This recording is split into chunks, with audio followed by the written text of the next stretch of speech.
ഇടുക്കി നാടുകാണിക്ക് സമീപം കരിപ്പലങ്ങാട് മണ്ണിടിഞ്ഞ് കാറിന് മുകളിലേക്ക് പതിച്ചു. യാത്രക്കാർക്ക് പരിക്കില്ല. ഇടുക്കിയിൽ നിന്ന് വിവരങ്ങളുമായി ആൽവിൻ തോമസ് ചേരുന്നു. ആൽവിൻ, എന്താണ് വിവരങ്ങൾ? സംസ്ഥാന പാതയായ കരിപ്പലങ്ങാടിന് സമീപമാണ് മണ്ണിടിഞ്ഞു വീണത്. ഉച്ചയ്ക്ക് 2 മണി മുതൽ ഈ കുളമാവ് പരിസരത്ത് വലിയ തോതിൽ മഴ പെയ്യുന്നുണ്ട്. ആ മഴ പെയ്തതിനെ തുടർന്നാണ് ഇപ്പോൾ ആ പ്രദേശത്ത് മണ്ണിടിച്ചിലുണ്ടായിട്ടുള്ളത്.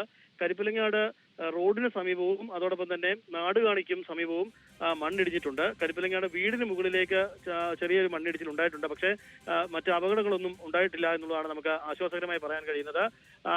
ഈ പ്രദേശത്തെ കുറെ മരങ്ങൾ കടപുഴകി വീണതിനെ തുടർന്ന് KCB ലൈനുകൾ പൊട്ടി വീണിട്ടുണ്ട്. ആ പ്രദേശത്ത് ജാഗ്രതാ നിർദ്ദേശം നൽകിയിട്ടുണ്ട്.